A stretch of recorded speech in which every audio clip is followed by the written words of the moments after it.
Good morning and welcome back to Spurs Latest. I am your host, Trip Graham. So happy to have you here. We got so much to get into the NBA, so much to get into our Spurs.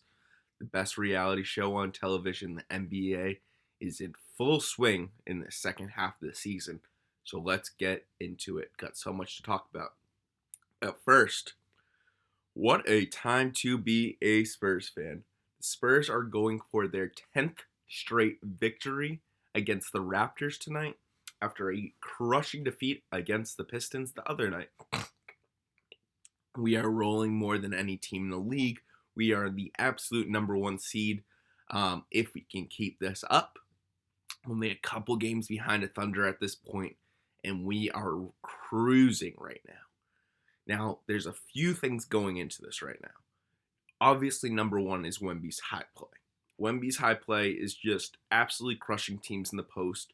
The fact that he is hitting 3-point knockdown shots at this stage of his career is unbelievable. A part of a game that most young players need to work on before they get the post game all settled. They have to figure out the three. Wemby is doing it all at the same time. But like I have mentioned, I would like Wemby to slow it down and work on that post game while developing that 3-point shot this offseason. Obviously, that's not the case. He agrees with me. He is being a high percentage 3-point shooter right now, and the victories are following, so I can't complain. Other big things going into this 9-game winning streak. Hopefully, make it 10. Let's not jinx it. Is De'Aaron Fox is just so steady as our ball handler, offensive point guard. He is just crushing it, averaging like 10 assists a night during this span, and just really dishing the ball out well, seeing the court so effortlessly, and he has so many targets out on the court. With Keldon Johnson absolutely locking it down at the defensive spot, I see him as the sixth man of the year, 100%. Especially if this streak continues, absolutely I see him as a sixth man of the year. Keldon Johnson is just destroying teams on his defense, and he is just the perfect player to put in plug and play at that sixth man for our team. Other things, Devin Vassell and Stephon Castle are just killing it at the 1 and 2 guards when Fox is not playing. Devin Vassell is just a really knockdown shooter, and now Dylan Harper is transitioning into being a knockdown shooter as well. Really early into his career and already contributing at a high level. Carter Bryant is giving us good minutes when we need it, and he is really stepping up. I don't think it's a fluke that this kid is seen so highly touted around the league. Great to see that he got to show out and put his name on display for the entire league at the dunk contest, and now he comes back in this second half of the season and gets to show what he's worth. I'm really enjoying that out of Carter Bryant right now. Luke Cornett is just absolutely the leadership of this team. He's got the longevity in the league and can hold it down from a mental standpoint with our young guys. Really, really need that as much as he's contributing on the court, I don't always look at Luke Cornett's stats as telling the full picture. He is a vocal leader on the team while putting up really good numbers when he's on the floor. He is constant. He is consistency embodied. And that's what we need. We need that consistency going into the playoffs. When he was on Boston, he played the exact same style of ball. And it really contributed to a winning atmosphere. And that's what I look out of Luke Cornett. Just an all-around team effort. Julius Champagnie. Champagnie is just absolutely being a knockdown 3-point shooter for us. And one of the biggest things that we saw at the trade deadline that we found out we didn't need was a 3-point shooter. We shipped out Jeremy and said, Sohan, you have to step up in this role and be our 3-point shooter. He has. He really has stepped up in that role and has told management we do not need another 3-point shooter at this stage of our season. We do not need a player on our buyout market. You got me, and that's what we're going to roll with. He's proven it to them, and I'm really, really enjoying that play out of him. And Mitch Johnson, our coach. Mitch is just absolutely plugging and playing the right players at the right time. He knows this team is a chemistry team, and exactly why we think that this is a chemistry team is we're seeing on the court. These team really flows together, after All-Star break. We saw all those guys at All-Star break together. They've really meshed with each other. It seems they really enjoy each other's presence. They were out there rooting for Carter Bryant on the floor um, in a dunk contest. I just love to see the team camaraderie around it. And, Wemby is really saying, I am going to be the face of the league. And it seems like the team is buying around that concept. We really need that, mentality going forward if we want to be a championship team this fast. This turnaround was supposed to be a few years project, but it happened to be only a 1 year project. We went from a laughingstock in the league for the last 3 years to now being in title contention. And now that's why I want to talk about this. Who do you guys having making the NBA Finals? Obviously, the league is wide open this year. There's no, 2016, 2017's Warriors that are dominating the league like they have. Obviously, the Thunder are at the number one in the West, but they're vulnerable. We know that. They're not, 2011 Miami Heat or 2016 Warriors. This league is wide open for the taking to go into the playoffs and really, really make a mark on the league. Of any season to have the league wide open, it is the season for the Spurs to take that over. I truly believe the Spurs have a very much a path to the NBA Finals. It's going to be very tough against some of these older teams that are experienced. We don't have the experience like other teams. Yes, we have leadership in Luke Cornett, who has been an NBA Finals winner before, but it's going to be extremely tough.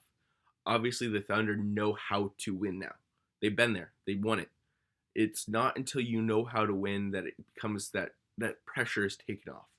Wemby, I bet, feels all the pressure in the world already because that's the level of competition that he puts himself in. I really see Wemby taking the jump, and just based on his skills, being able to make the NBA Finals in his third season. So, what do you guys think? Who do you have making the NBA Finals? I have our Spurs. I think that we are a better, more well-rounded team than the Thunder. I think our chemistry is better than the Thunder. And overall, I think our roster is better than the Thunder. I think that we match up with them very well and that we can surpass them in making the NBA Finals. Other teams out in the West that I'm really, obviously looking at is, you wouldn't think, but I am looking at the Lakers. The Lakers know how to do it. LeBron knows how to do it. Luka knows how to do it. They have been there before, and they have those knockdown three-point shooters, the defenders, that could make a very good 8-man rotation lineup. So I do see teams like that could possibly get hot going into the playoffs. They're struggling right now, the Lakers, but they're not a regular season team. They're a playoff team. And those good teams know how to turn it on when that time gets there. So I do look at Luka and saying, hey, he could turn it on at any point in the season and really make an NBA Finals run. So what do you guys think? Out of the East, I have a few predictions. I truly do believe that it's going to be the Boston Celtics for a few different reasons. Now, the Pistons are rolling. And just like I said, I do think that there takes some leadership to get to the NBA Finals. I think the Pistons are not there yet. They're a great regular season team, but I don't know if that they can transition that over into being a playoff team. Maybe they'll make me eat my words. The Boston Celtics are rolling right now and have found their team chemistry without even Jason Tatum. Let me say this. I see the Boston Celtics as a championship team without Jason Tatum. This team's chemistry is on a 10. I watched them play on the Lakers the other night.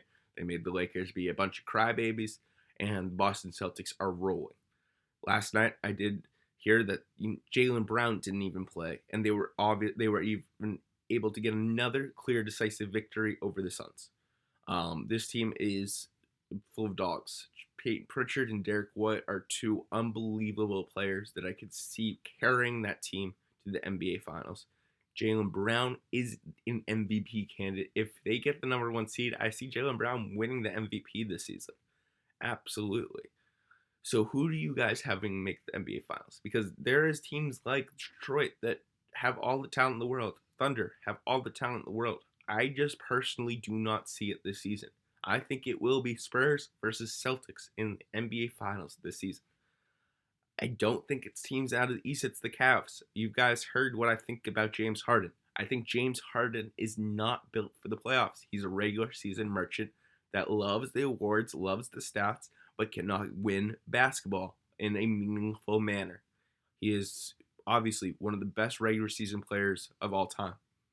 Top 25 maybe, but he is not a winner. He's not an NBA champion. I don't put him in that legends category as I do with, the likes of LeBron, Steph, KD, and, getting into players, Jason Tatum. I don't put him in that level of competition. So who do you have making it? Because my two are the Spurs and the Celtics. They're the most grittiest teams in the league. They have the most talent. They have the best team chemistry. I'm just seeing the team chemistry matters so much. And, one of the things I saw the other day was they were talking about the rule of you need to get to, I'm sorry, I forget what coach said it. Phil Jackson, I believe. But you need to get to 40 wins before you get to 20 losses. The Spurs have done that, and I saw a stat that about 90% of NBA Finals teams have gotten to that standpoint, 40 wins before they get 20 losses. Celtics are teetering on it. They have 19 losses right now. I think they have 39 wins or 38 wins. So these two games, they could decide it for them. Obviously, it's just a stat of how do you look and determine teams before they go into the playoffs. But 90% of NBA Finals teams get to 40 wins before they get to 20 losses. And that's really interesting stat. Obviously, it's Thunder, Detroit, and us as those teams that are that fall under that category of getting to 40 wins before they get to 20 losses. So Detroit, Thunder, and our Spurs. Boston Celtics are 2 games off. They can still do it. So let's see if they can get to that role. All right, so other things going on around the league. I just wanted to talk about this for a minute. Is KD has committed to the 2028 USA team. KD's going to be an old head by now, and he obviously wants to lead the team to another victory. I love to see it. We don't know about LeBron. We don't know about Steph. I would not be surprised if Steph plays. I think LeBron is done with the Olympics, but I love to see that KD is committed to the league, into the USA team, especially off the heels of the USA Olympic team, the hockey teams, bringing gold back to the United States. Canada's sport, the women's and men's both got gold this season at the USA Olympics for the USA Olympics team. And KD is, knows that France is right on our heels of getting, being as good as us in basketball with Wemby. Who else does France have? I have to study. I would love to do another segment on France's basketball team for the Olympics in 2028. But obviously, it's going to be Wemby is going to be leading that team. Other players that I know is going to be on that team is, he could be a bust. Is Zach Shearer on the Hawks? Really young kid, so maybe by the time of 2028, he will be getting better. And then, France is just such a good organization for a basketball team. They have produced so many great players out of their country. And, I really look forward to the NBA players, making their presence known in the Olympics. And KD committing to the 2028 Olympics team is such a good thing for basketball. Just as a basketball head right here, love to see things like that coming out of the league and players already committing to playing for their country because it's honestly so fun. I'm not the biggest hockey fan in the world, but, it does make me feel somewhat patriotic. Obviously patriotic when the USA and wins gold in the Olympics. That's such a good feeling. Home country winning gold. So, and the number one sport, obviously, that I'm rooting for gold is basketball. So let's see the USA take gold again because the rest of the world is catching up.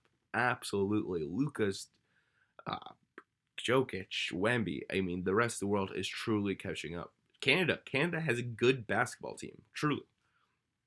All right, so let's talk about some news around the league. One of the biggest news around the league that I saw is just that Ja Morant. So Ja Morant has been connected to so many other teams in this season, with Grizzlies trying to rebuild and go into next season new. I do see that Ja Morant won't be on this team next year, and I do see a couple destinations for him. Number one, I see is the Miami Heat. Miami Heat have been looking for a star for a few years, and I think it would be a great place for Ja Morant to start over his career. They obviously have really strict player codes on the Miami Heat, and I could see him really needing that codes. Ethical standards for players to be held in high standards with the organization. I think it would be a great place for him. Other things around the league is Dylan Brooks of the Suns has broken hand or wrist, and he will be sidelined for 4 to 6 weeks. That really stinks for the Suns. Obviously, such a critical moment of the season, they need him in his contributions and that hungry dog and mentality he brings to the court. Huge, huge chemistry player, huge defensive player. Yeah, really, really tough. Another thing is Kristaps Porzingis has already now been sidelined for the Warriors with his sickness that he has, illness that he has off the court. We don't know if for sure it's his illness, but that's what it comes with his illness it just comes and goes of is he able to play or not. So the Warriors are really, they took a gamble on him with Kuminga getting traded to the Hawks to get Kristaps Porzingis. They were obviously done with Kuminga and his antics, who had a great game last night. I saw that through 3 quarters. He had 25. Don't know what he finished with, but 3 quarters and saw that he had 25. So let's see if Kristaps Porzingis can get better, because that's a really tough situation for the Warriors. They are just not healthy, and I don't see them getting healthy this season with Jimmy Butler out, obviously. Kristaps Porzingis can't get healthy. Steph has been on and off the court since All-Star break, hasn't played. So really tough situation over there for the Warriors. All right, well, that's it for me today. Tomorrow we'll absolutely be recapping the Spurs versus Raptors as we go for 10 straight victories. We got so much planned for this show going forward. Yeah, I have so much exciting news for you guys and plans for this show. So let's keep it up. Go Spurs, go, and I'll see you in the next one.